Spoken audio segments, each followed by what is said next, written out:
Yo nací en una familia, tuve la suerte de nacer en una familia de clase media. Mi padre era un obrero, una familia que había tenido mejores posibles antes y que después de la guerra había perdido gran parte de su capacidad adquisitiva, incluso de su patrimonio, pero una familia para la que la cultura era fundamental. Yo tuve una suerte inmensa, que es nacer en una casa llena de libros, en una casa en la que además había una habitación que se llamaba biblioteca, que estaba forradas las 4 paredes de libros hasta arriba, que era la biblioteca de mi padre, que era un inmenso lector. Y eso marca mucho. Y no solamente eso, sino que además gran parte de esa biblioteca eran textos teatrales. Yo de pequeño, no digo que aprendí a leer, pero empecé a leer muy pronto, pues casi todos los ejemplares de esas colecciones de teatro que se editaban entonces, La Farsa, La Escena Española, más adelante Estelicer y demás, porque estaban todos en la biblioteca de mi padre, que era un gran aficionado al teatro. La châtelaine ne rentrera plus, le poêle de faïence restera glacé. Oh Mathilde, je pleure dans la chapelle. Yo no elegí ser actor profesional, fue totalmente el destino. Es decir, yo estaba clarísimo, había empezado ya a trabajar en la radio, tenía clarísimo que yo iba a ser un periodista en el mundo de la radio y quizá en el de la televisión, que ya se vislumbraba, pero llegó el momento de los 20 años, llegó el servicio militar y el servicio militar me trajo a Madrid. Los militares me cogieron, me sacaron de Barcelona y me trajeron a Madrid. Curiosamente, a mí me tocó hacer el servicio militar en la Marina, pero me trajeron a Madrid, donde no hay puerto, ni hay mar, ni hay un solo barco, porque me trajeron al Ministerio de Marina. Y aquí, estando en Madrid, ya estoy hablando del año 66 más o menos, estando en Madrid me encontré con que estaba aquí, tenía todas las tardes libres, mi trabajo, mi compromiso en el Ministerio de Marina me permitía salir a la 1 del mediodía y no volver hasta las 10 de la noche, con lo cual automáticamente pensé que tenía que hacer alguna cosa, que yo no podía perder las tardes, más allá de ir al teatro y al cine todas las tardes, y me matriculé en la Escuela de Arte Dramático. Me matriculé en la Escuela de Arte Dramático no pensando en ser actor, ni en dedicarme al teatro, sino pensando que algunas de las asignaturas que allí se impartían, por ejemplo, dicción, técnica de voz, pronunciación, todo ese tipo de asignaturas que tenían que ver con la voz, podían ser aplicables luego a mi trabajo en la radio. Con lo cual yo decía, si dedico el año y medio que tengo aquí previsto de servicio militar a perfeccionar mi dicción, mi voz, etcétera, etcétera, llegaré a Barcelona para incorporarme a la radio, donde yo ya había empezado a hacer alguna cosa en plenas facultades.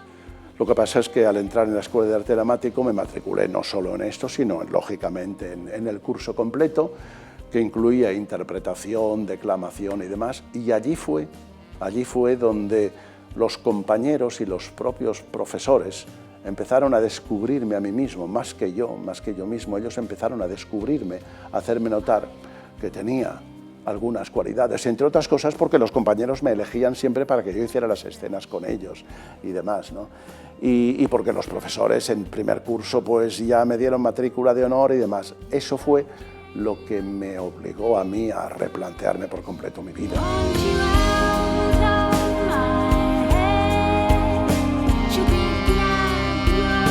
Me contrataron por el físico, al principio de mi carrera. Puedo decir eso como dicen las starlets y demás, ¿no? Yo empecé trabajando por mi físico.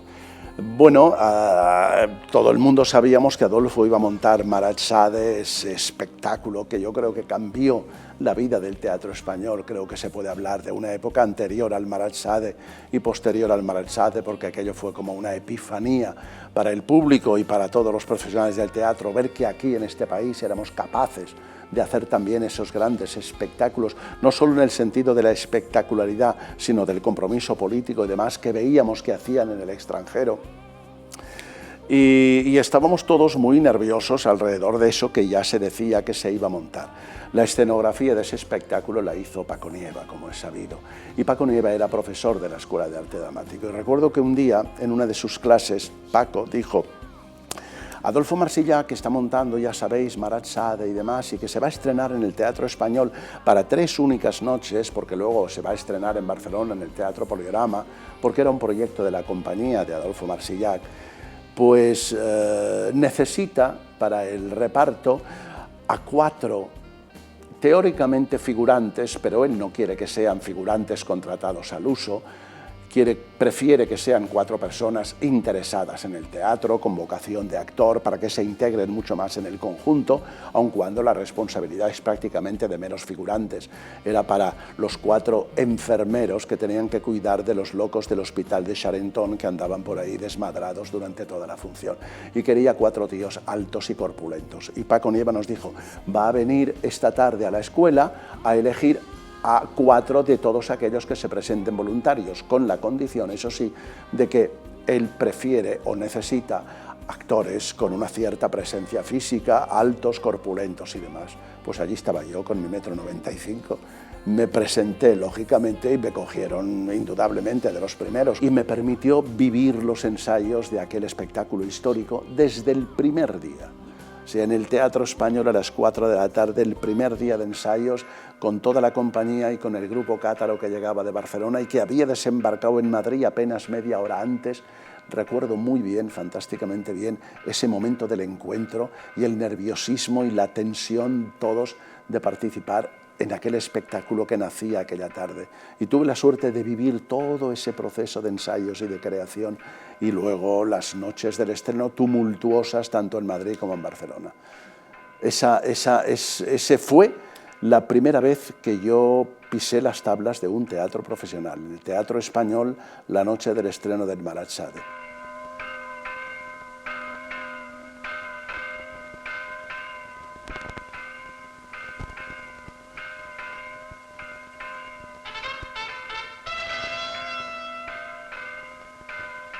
Había un cierto interés en los actores que salían de la Escuela de Arte Dramático. Y resultó que en el ensayo, en el examen mío, estaba entre el público porque le habría invitado, yo creo recordar que fue Paco Nieva el que le había invitado y le había pedido que asistiera, estaba entre el público José Luis Alonso. Y yo hice mi examen final de carrera sin saber que estaba José Luis, y al terminar, mientras yo estaba en unas dependencias de la 3ª planta de la escuela, cambiándome de mis ropajes de rey, creo que había hecho alguna escena de Peribáñez o algo así, y llamaron discretamente a la puerta y asomó la cabeza de José Luis Alonso, como era él, y me dijo algo así como, hola José María, en voz muy baja, he estado viendo tu examen. ¿Te importaría venir mañana por la mañana, ir mañana por la mañana, sobre las 11 de la mañana al Teatro María Guerrero, a mi despacho? Me gustaría hablar contigo. Yo me quedé alucinado, ¿cómo que si me importaría? Voy ahora mismo corriendo si hace falta. A la mañana siguiente, a las 11, yo estaba aquí, abajo en el despacho de José Luis Alonso, que me dijo, mira, después el teatro llevaba como 1 año y pico, sino 2, cerrado por obras y por remodelación. Mientras tanto, la compañía titular había estado de gira en Hispanoamérica y me dijo, en octubre vamos a reabrir de nuevo el teatro, de nuevo la compañía titular va a estrenar después de mucho tiempo y vamos a reabrir con Romance de Lobos de Valle Inclán, y hay ahí un papelito, uno de los hijos que yo creo que tú podrías hacer, en cualquier caso toma, léetelo, esto empezaríamos a ensayar a finales de agosto, primeros de septiembre para estrenar a mitad de octubre y bueno, si te interesa pues me gustaría que formara. Fui en ese momento el hombre más feliz del mundo y ese momento sí que cambió completamente mi vida. Mathilde est partie, son jardin restera vide.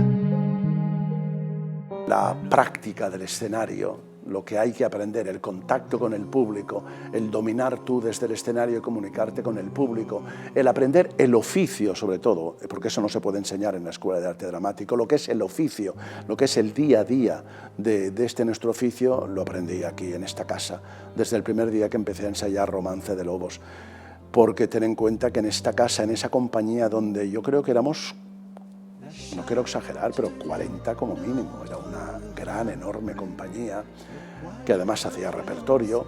Al día siguiente de estrenar una función ya se hacía lectura de la siguiente función y se repartía la siguiente función y se empezaba a ensayar la siguiente función que se iba a estrenar al cabo de 2 meses y medio, más o menos. Pues eso significaba que vivías permanentemente en el teatro. Y cuando terminaba la función de noche, muchas veces sobre la 1:30 de la mañana, era la hora de terminar la función de noche, pues había otro tipo de ensayo, un ensayo que con mucho sentido del humor y utilizando un eufemismo muy claro, se llamaba ensayo suplicado. Entonces en la tablilla donde se ponían los horarios de ensayo había una nota que decía: el director del espectáculo suplica a los siguientes actores si tienen la voluntad de quedarse a partir de al terminar la función de noche para ensayar ciertas escenas. Se llamaba un ensayo suplicado, pero sabías perfectamente que era un ensayo al que tenías obligación de asistir. No recuerdo de ningún actor que hubiera dicho: no, por mucho que usted me suplique, no pienso quedarme el ensayo de esta noche. Yo estaba en el Teatro de la Comedia en el año 74, trabajando de nuevo con Adolfo Marsillac y haciendo una función, Dios mío, una función que fue polémica porque en la noche de su estreno hubo un meneo monumental y el público del patio de butacas se peleaba con el público de los pisos altos, interrumpieron 2 veces la función, se insultaban los unos a los otros. Era una función de Sean O'Casey que se llamaba Canta gallo acorralado, y en el que, estoy hablando del 74, estamos hablando del final del franquismo, de los últimos años, en el que mucha gente, y esa era por supuesto la intención de Adolfo Marsillac al hacer este espectáculo, mucha gente del público veía allí pues grandes ataques contra el mundo del franquismo, contra la derecha española.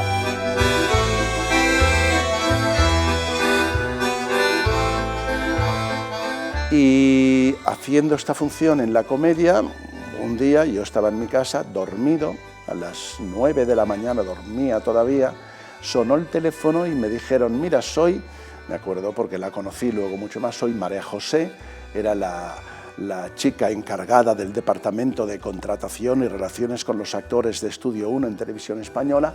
Era muy popular en el mundo de los actores, que te llamara María José era como una llamada del cielo. Soy María José de Televisión Española y tengo aquí a mi lado a José Osuna, gran director de teatro del momento, que quiere hablar contigo. Y José Osuna se pone el teléfono y me dice: José María, que deberías venirte corriendo aquí a Prado del Rey, a Televisión Española, porque hoy es el primer día de grabación de Las Meninas, de Boro Vallejo, que era un Estudio 1 con presupuesto extraordinario, con muchos días de grabación y demás, y resulta que Javier Loyola, que interpreta el personaje del rey, que era el coprotagonista, el rey Felipe IV, pues ha tenido un accidente con la moto en la casa de campo mientras venía a primera hora de la mañana para grabar, no puede grabar, pero no podemos interrumpir la grabación. Y a mí se me ocurrió solo preguntar: pero ¿y por qué me llamáis a mí? Y me dice: porque estuve anoche en el teatro viéndote, mejor dicho, yo no, Manolo Ripoll, que era el realizador del programa, estuvo anoche en el Teatro de la Comedia viendo lo que haces en Canta gallo acorralado, y esta mañana, cuando se ha producido la debacle y después del accidente de Loyola, y hemos dicho, bueno, pues hay que llamar a un actor que le sustituya y que sea capaz de aprenderse eso rápidamente y demás, Manolo Ripoll ha dicho: pues aquel chico que yo vi anoche en el espectáculo de Adolfo me parece un actor estupendo, no recuerdo cómo se llama, pero localizarlo y llamarle, que él seguro que puede hacerlo. Y así entré yo en Televisión Española. No es posible que sea amor. Un Dios mayor en mí emplea, con enojo más fuerte, pero furia, veneno, rabia y muerte. Yo no he tenido que luchar apenas casi nunca para conseguir un personaje, para conseguir una función. Yo no me recuerdo yendo a un director a decirle: por favor, me gustaría hacer el personaje, o necesito, o por favor, contrátame. Las cosas han venido, y me han venido grandísimas oportunidades, por supuesto, que creo que he sabido aprovecharlas, y han significado todas ellas un paso más y subir un peldaño, pero no me ha costado gran esfuerzo. Las grandes oportunidades han venido, han caído como llovidas del cielo, y digo esto porque eso me llama me llama José María Flotats para formar parte de la compañía del Teatro Nacional de Cataluña y de entrada me reparte el Roy Cohn, un personaje que es casi shakespeariano, de esa función casi shakespeariana también, que es Ángeles en América.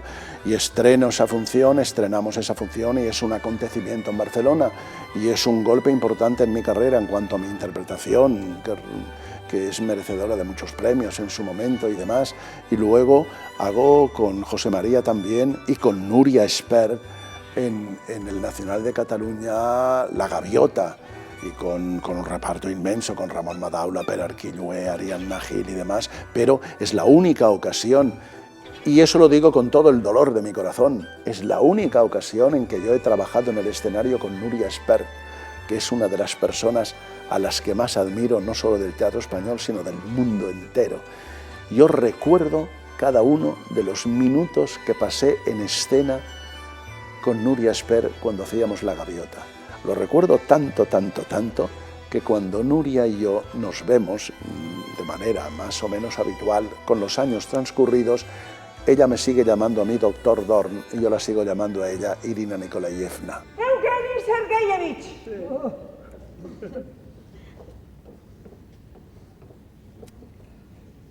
Qui us sembla més jove?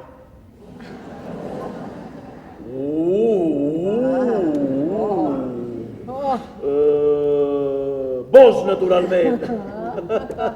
Con Pilar Miró hice también un texto en el Teatro Clásico fantástico, La verdad sospechosa, y nos quedamos con las ganas, Pilar y yo, de hacer un Otelo.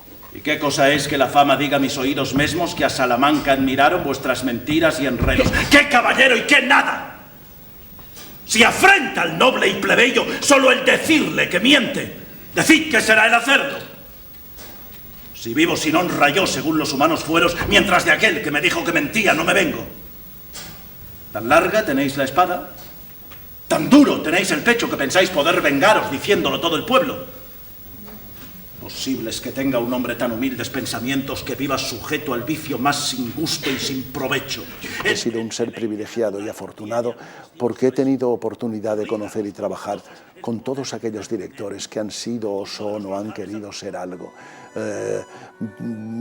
Poco tiempo después recibo una llamada de Calixto Vieito, del cual había visto algunos trabajos cuando empezaba en Barcelona y me parecían alucinantes, me parecía un ser con un imaginario increíble y tenía ganas de trabajar con él. Y un día recibo una llamada de Calixto Vieito y me dijo: me acaban de nombrar, acabo de aceptar el nombramiento de director del Teatro Romea de Barcelona y no sé qué voy a hacer, pero sí sé que quiero que tú como actor vengas a hacer una función a este teatro, la que tú quieras, la que tú digas, elige tú mismo, propónmela y cuando tú puedas vienes a hacerla. Yo durante 2 años no pude porque tenía otros compromisos, pero al cabo de 2 años le llamé y le dije: Calixto, ya sé qué función quiero hacer y ahora tengo tiempo para hacerla. Quiero hacer Skylight de David Hare, que titulamos en Barcelona Ciel Obert y luego en castellano A Cielo Abierto. Y esta noche lo decías tú misma, decías: los amores adúlteros son los mejores. Pues déjame que te diga que eso no es verdad. La mejor manera de amar es hacerlo a corazón abierto. Más aún, a cielo abierto. Los dos dando la cara. Ese es el riesgo auténtico. No el riesgo de que te descubran, sino el riesgo de 2 personas que se comprometen en una relación. Los dos, solos. Pero lo que eso implica es lo que tú has evitado siempre, entregarte de verdad. Después del éxito de Ciel Obert en el Romea, surgió la posibilidad que ya habíamos buscado antes de trabajar con Calixto y con Calixto Vieito. Yo no sé, no quisiera repetirme a mí mismo, yo no sé si lo mejor que he hecho nunca o lo que más felicidad me ha dado o lo que me ha hecho sentir más completo encima de un escenario, pero hice con Calixto el Rey Lear y yo no sería ahora, en el día y hora en que estamos hablando, el actor que soy y la persona que soy si no hubiera hecho aquel Rey Lear con Calixto Vieito. Trombas y vendavales destructores, desatad vuestra furia hasta ocultar las venetas de nuestros campanarios. ¡Oh, llamas sulfurosas y más rápidas que el pensamiento! ¡Heraldos de los rayos que revientan los robles! ¡Calcinad mi cabeza! Y tú, trueno que todo lo sacudes, aplasta la pesada redondez del mundo, rompe al instante los moldes de la naturaleza y mata los gérmenes que crean a los hombres ingratos. Yo leo en un suplemento cultural de un periódico una crítica de una novela de un autor al que yo no conocía, que se llama Javier Tomeo, de una novela que se acaba de publicar que se llama Amado Monstruo. Y leo una crítica estupenda, fantástica y maravillosa. Y esbozaba mínimamente la historia y hablaba de que la historia era una entrevista entre un jefe de personal y un aspirante a un puesto de trabajo, que estaba escrita gran parte de ella en forma dialogada, y pensé ya para mí, pues esto a lo mejor se puede hacer en el teatro. Me entero de que se va a hacer en España el espectáculo, de que una empresa nueva, creada por 4 jóvenes inconscientes que eran Gerardo Malla, Jesús Cimarro, Rafael Álvarez el Brujo y Fermín Cabal, creo, si no me acuerdo mal, creaban una empresa nueva productora que se llamaba Pentación, y uno de sus primeros trabajos iba a ser la representación en España de ese éxito de un actor español, Javier Tomeo, que había tenido tanto predicamento en París. Y que Jacques Nichet, el director del espectáculo, la noticia la leí en la prensa, estaba en España para entrevistarse con actores como Fernando Fernán Gómez, Fernando Rey, Paco Raval, algunos de los grandes nombres, para estrenar Amado Monstruo en España. Leí eso y para mis adentros, y ahora sí que soy el ser más vanidoso del mundo, si queréis acusarme de vanidoso, para mis adentros me pensé yo, que se entreviste con Fernán Gómez, con Rey, con Raval, con quien quiera, da igual, porque ese personaje lo voy a hacer yo. Porque yo estoy predestinado para hacer ese personaje y para hacer esa función. Usted no tiene derecho a llamar ciego a un hombre cuya única ilusión en la vida es configurar su propio destino. ¿Su propio destino? Lo que usted tenía que hacer ahora mismo es correr a arrodillarse a los pies de su madre. Un hijo peca mortalmente cuando abandona a su madre, una infeliz viuda, a la más amarga de las soledades. ¿Y si esta vez la encontrase caída en el suelo de la cocina con la espita del gas abierta? No se preocupe tanto por ella. Cuando vuelva a casa me la encontraré esperándome con la mesa puesta. Yo nunca, y eso sí tengo interés en hablar de ello, en contarlo, yo nunca me había propuesto dirigir, ser director de teatro, nunca. Quiero decir, yo era muy feliz siendo actor, y además es que creo que siendo actor ya no hace falta ser nada más. Había compañeros, muchos productores, que durante muchos años me decían, y se lo agradezco porque me lo decían sinceramente y en forma de halago, pero sinceros, me decían: José María, tú eres una persona que lee mucho, que se va continuamente, ve todo el teatro que se hace en el extranjero, estás al corriente de todo, tú tienes capacidades y conocimientos para dirigir, ¿por qué no das un paso más y te lanzas a dirigir? Y cada vez que me decían eso yo me cabreaba muchísimo, porque decía, ¿por qué coño, con perdón, ser director es un paso más que ser actor? No, ser actor es estar ya en el top, en el límite. Ser director es otra cosa, pero no es estar por... Ser director no es más importante que ser actor, es mentira. Un actor es un creador al mismo nivel que un director, y los dos son dos creadores máximos y absolutamente responsables de sus trabajos. He intentado resistir, no caer en la tentación. ¡Oh, pobre criatura! He luchado con todas mis fuerzas. Se sentiría mejor si me lo contara. No puedo. Cuéntemelo. Se llama Silvia. Silvia, ¿quién es Silvia? Una cabra. Silvia es una cabra. Una cabra.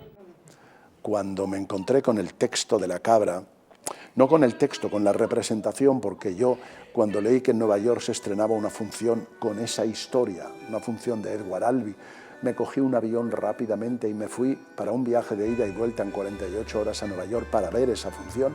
Tuve un presentimiento dentro de mí y me fui, y sin haber leído la función me senté en el Teatro de Nueva York, vi aquella función y dije, vale, esa es la función de mi vida, esa es la función que quiero hacer. Y a la mañana siguiente, a las 8 de la mañana, yo estaba ya en la oficina de representación de Edward Albee queriendo adquirir los derechos, y lo hice. Entonces, cuando me encontré con los derechos de La Cabra y cuando ya luego leí el texto de La Cabra y empecé a hacer yo mismo la traducción de La Cabra, mientras hacía la traducción de La Cabra iba pensando en qué director podía ofrecerle lo de La Cabra, de repente me fui dando cuenta de que La Cabra era una historia que me conmovía tanto, que me llegaba tan directamente, con ese presentimiento que yo había tenido ya al oír hablar de la función que se hacía en Nueva York, de ir corriendo a verla, que iba a ser una cosa, que era un momento importante de mi vida y de mi carrera, y que yo quería que esa historia le llegara al público absolutamente de mis manos, sin ningún intermediario. Es decir, tal como yo la veía y tal como yo la concebía. Y entonces decidí, ahí fue donde tomé la decisión de dirigirla yo mismo, porque creí que entendía esa función muchísimo y quería contarla a mi manera, porque en definitiva, como hemos hablado antes, ser director de teatro no es más que elegir una historia y elegir cómo quieres contar esa historia. Fue como si un extraterrestre hubiera venido de quién sabe dónde y se me hubiera llevado. Fue un momento de éxtasis, de pureza. Fue amor, un amor inimaginable que no puedo comparar con nada, que no tiene relación con nada. A La Cabra tengo que agradecerle el Premio Nacional de Teatro del Ministerio de Cultura, 4 Max, un montón, y 3 años de vida por todas partes. Ese fue mi primer trabajo como director. Y allí, pues eso que yo siempre había rechazado y que siempre había dicho que no, pues le encontré el gusanillo. Yo creo que le encontré el gusanillo del poder, el gusanillo de mandar, porque eso sí que lo tienen los directores, la última palabra la tienen ellos, ¿no? Y bueno, la tienen ellos hasta el momento del estreno. Luego no aparecen todos los días por el teatro y los actores nos permitimos traicionarles levemente de vez en cuando. La ciudad del futuro, el premio Pritzker. Oh. Sí, claro, es extraordinario, sí. Y emocionante. Sobre todo para alguien tan joven. ¿Joven a los 50? No, me estoy refiriendo al premio Pritzker, por supuesto. ¿Cómo te enteraste? ¿Dónde estabas? ¿Cuándo te lo dijeron? Estaba en el gimnasio. Acababa de desnudarme para meterme en la ducha. Me llamo Stevie. Stevie es tu mujer. Ya lo sé. Estando haciendo La Cabra, surgió la oferta de la empresa Focus de Barcelona, que iba a reinaugurar el Teatro Goya después de haberlo reconstruido por entero, y me ofrecieron no solo la dirección del Teatro Goya, que yo acepté, sino, lógicamente, dirigir el primer espectáculo de inauguración del Teatro Goya. Y ahí fue donde yo elegí Los Chicos de Historia.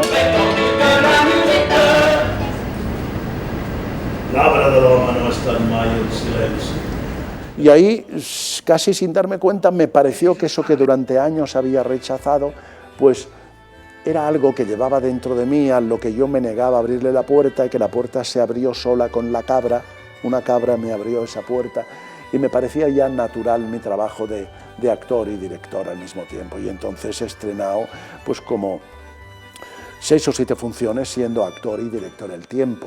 Y luego también he dirigido otros espectáculos en los que yo no intervenía como actor, porque empezaron a llamarme y a ofrecerme espectáculos como los 2 de Concha Velasco, con Maribel Verdú, otros 2, etc. Madame Rosa, una buena noticia, ahora es seguro, no tiene cáncer.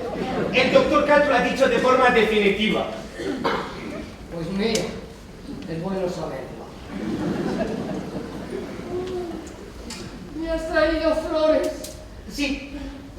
No quería gastar dinero y las he robado esta tarde al pasar por el cementerio.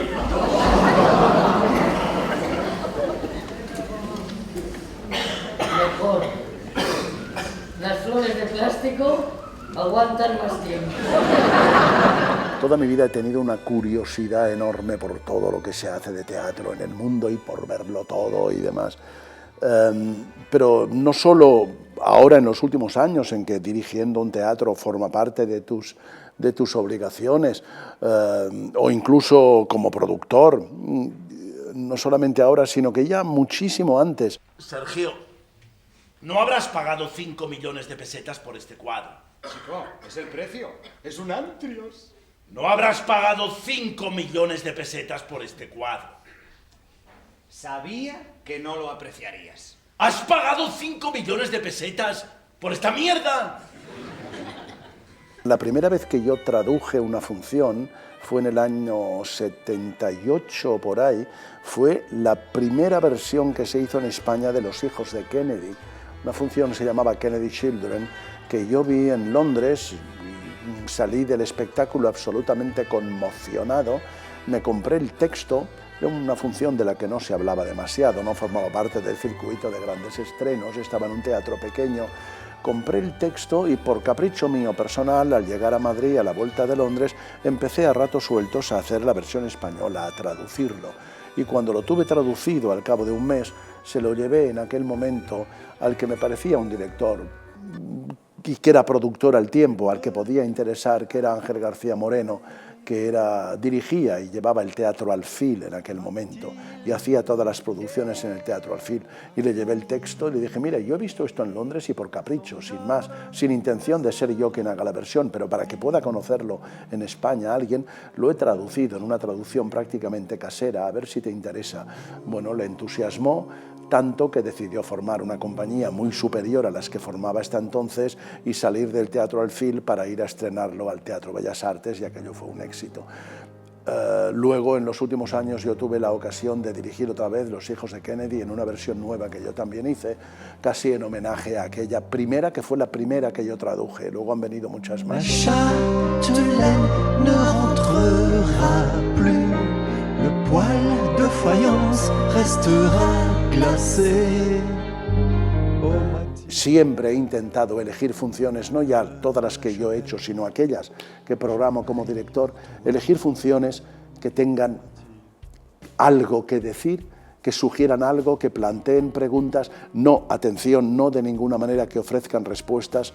Creo que no es obligación del teatro dar respuestas, sí formular, ayudar a formular preguntas, ayudar a encontrar respuesta, que las encuentren ellos después de haber visto la función a muchas preguntas, sí ayudar a abrir puertas, a abrir ventanas, pero en cualquier caso contar historias que hagan que ese público, cuando salga del teatro, salga transformado. Ya no digo, me suena un poco atópico, siendo mejor persona de lo que era al entrar, siendo más rico, no sé, aunque salga ligeramente tocado, que no haya perdido el tiempo, que algo de lo que ha oído, vivido, de las sensaciones, de las emociones que ha experimentado durante esas 2 horas que ha estado viendo una representación de teatro, le pueda servir para algo, aunque solo sea llenar bien esas 2 horas. Pero seguro que le puede servir para su vida, que luego al cabo de 2 meses y pico de repente se encontrará con algo y recordará aquello que vio en aquella función o que se decía en aquella función y que le puede ayudar. Yo creo que esa es una de las ventajas enormes del teatro.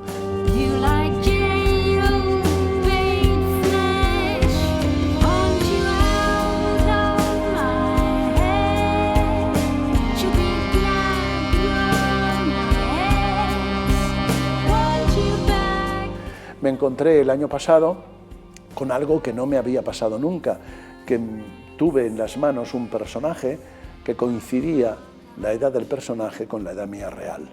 Yo empecé a ensayar Sócrates poco después de cumplir 70 años y Sócrates murió a los 70 años. Puede ser una pequeña casualidad, pero cuando me di cuenta dije, anda, yo creo que es la primera vez que coincide el hecho de incorporar a un personaje real y que mi edad real coincide con la edad del personaje. Y eso me hizo de entrada encontrar ya un nexo de unión que me ayudó a encontrar otras muchas cosas. Mario Gas, autor del espectáculo y director, cuando viene alguna vez a ver alguna de las funciones en el seguimiento que hace, me ha dicho más de una vez, es que te veo y no sé si estoy viendo a Sócrates o estoy viendo a José María, ¿cómo has hecho tú y el personaje? Me llaman Sócrates y he sido juzgado y condenado a muerte por la misma democracia en la que creo. O creía. Pues en demasiadas ocasiones esta es violada, sofocada, perturbada, aniquilada y pervertida por sus propios actores, los demócratas, o por algunos de los que dicen creer en la democracia, o se autoproclaman demócratas. Corrupción, ocultación Partitocracia. Algo muy antiguo. Soy muy feliz haciendo Sócrates. Es como un regalo de cumpleaños de 70 años que me han dado, que me ha hecho enormemente feliz, sobre todo por lo que veo que conecta con el público. Voy a seguir haciendo Sócrates porque va a tener más vida la próxima temporada todavía, lo cual dice mucho del público español. Yo creo que Sócrates no habla tanto del mérito de los que lo hacemos, los que lo han escrito, los que lo han dirigido, sino que habla maravillosamente bien de un público que es capaz de llenar los teatros cada día, agotar las localidades para ir a ver una función que se llama Sócrates. Antes de morir,